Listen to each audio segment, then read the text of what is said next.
Yep. How you guys doing today? I'm Manga King, and this is my live reaction to Kagurabachi Chapter 28.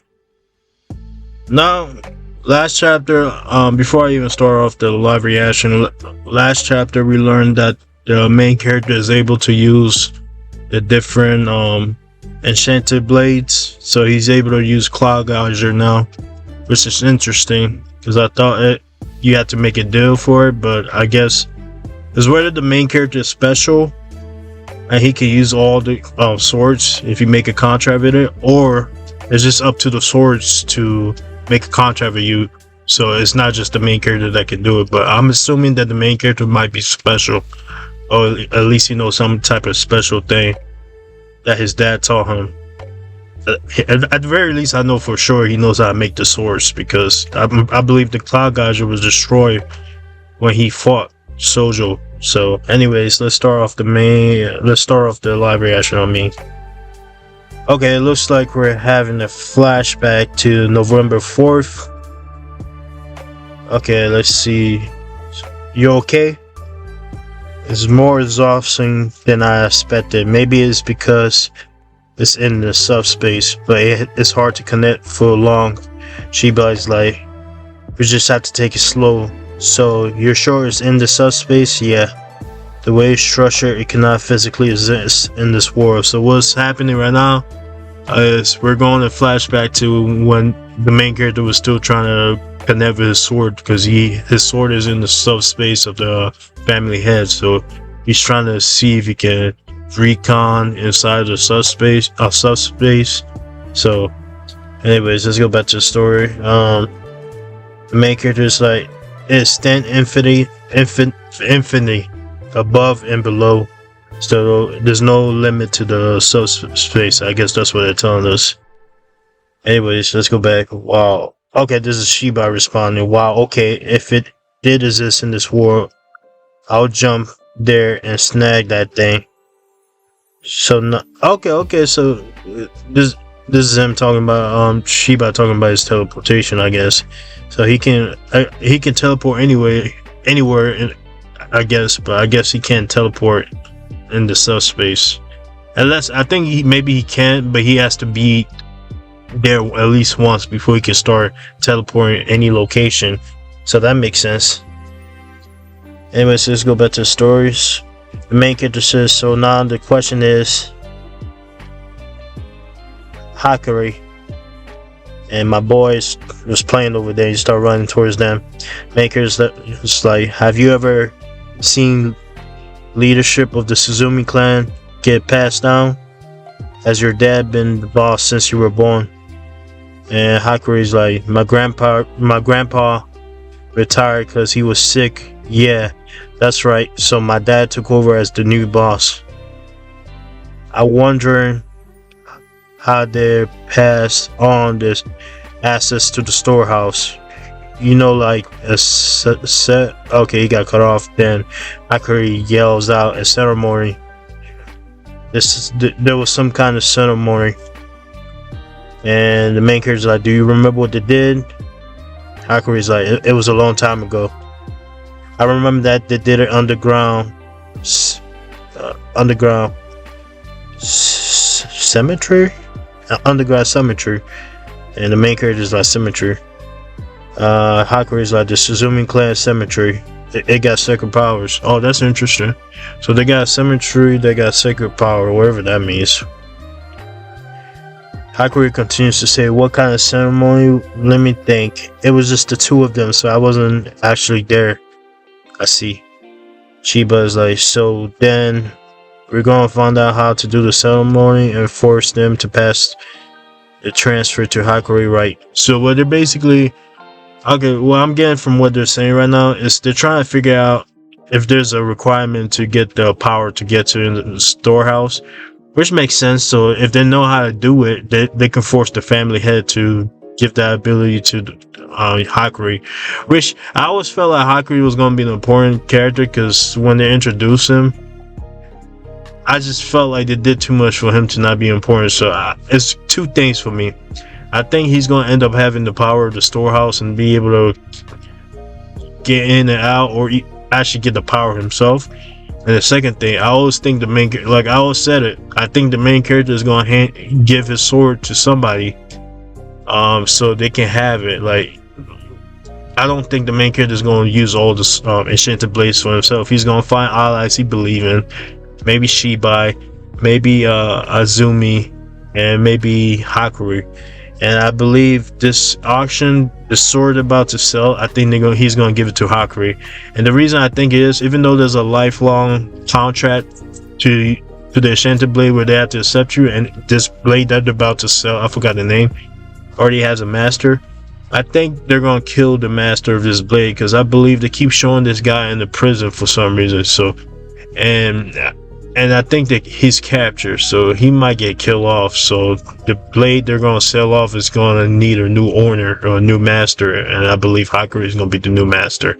But anyways, let's go back to the story. Yeah, the main character is thinking to himself, if they have to do a ceremony to pass over control of the storehouse to a new boss, I guess we were wrong about the insurance. It doesn't just pass over to the next boss automatically if the current one dies. So he goes back to his memory and think about when the family had told him, if I died, the storehouse ceased to exist. So maybe he was telling the truth. Okay, so that makes sense. They're starting to figure out their options. They're trying to see if the family head was being honest about, if he dies, my powers just don't transfer to one of my members. It just goes away, which makes sense. Anyways, at November 6th, a door. That's what it looks like. There's no wall or separate room, just a door. Okay, so it jumped timeline. So the beginning was November 4th, and this timeline is November 6th. So he is doing recon with his sword, so he's able to fill out the subspace. So he's getting new information. So that's the only reason I'll see why they was skipped to 2 days ahead. So it's him just getting information. Another Shiba's like, maybe it's an auction item. The main character is like, it could be, but generally the item are in case, apart from the door. The only other thing not in case are weapons that seem to be used for fighting. Weird. Yes, weird. Shiba is like, well then, there must be some way in and out from the outside world. The main character is like, I've seen people enter and exit the storehouse a few times. We see someone eating. I guess those are the slaves, the human slaves that they're selling. And finish. But nobody used the door. Seem like they can teleport in and out from whenever. Okay, so these are the people feeding the people they're about to sell. So the main character is trying to figure out how they're able to come in and out, which makes sense. Anyways, let's go back. The main character continues to say, so there's no contrasto between the door and the way the storehouse function. Shiba is like, even weirder, a door nobody used. Main character is like, emergency door. I love how they think, like they're thinking back and forth, like, whoa. This is why I love this manga. Like, it's not just fighting, it's like them, the conversation between the main character and Shiba is the one I love the most. It makes me feel like I'm reading Death Note again. So them like trying to figure out, okay, this door nobody's using it. It's not just there just to be there. There's a reason for it. So that's what I love about this manga. Anyways, let's go back to the story. For example, say he was lying about the storehouse disappearing if he dies, and what actually ceased to exist is the access to the storehouse from this world. That way, if the boss died, the storehouse continues to exist, but nobody can access it. And the maker is like, maybe the door is for emergency, just get the warriors out if that happens. Shiba's like, well, whatever for it. If the door is like in this world, the theory is way more convincing. Hakuri. They call him again? Oh no, this 2 days later, so they're just the same thing. So they just keep calling him to figure out his family clan things. Which, what they were saying early on is basically them saying that the door is probably used just in case somehow the family head died and he's not able to transfer the ability to the storehouse to somebody, they have a door that connects to the physical world. So, which makes sense. I understand it because I always say this family head is smart, so he will come up with something like this. But he's smart, and it kind of is going to be a double-edged sword because I feel like people are going to find this doorway and kind of get into the storehouse. So, it's a smart thing to do, but people are going to figure it out eventually, and it's the easy way to get robbed. But it makes sense.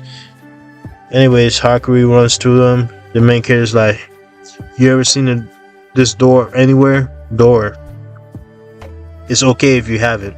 Shiba's like, "Given that even close family members don't know that working of the storehouse, even if there is a door, it's probably highly classified information."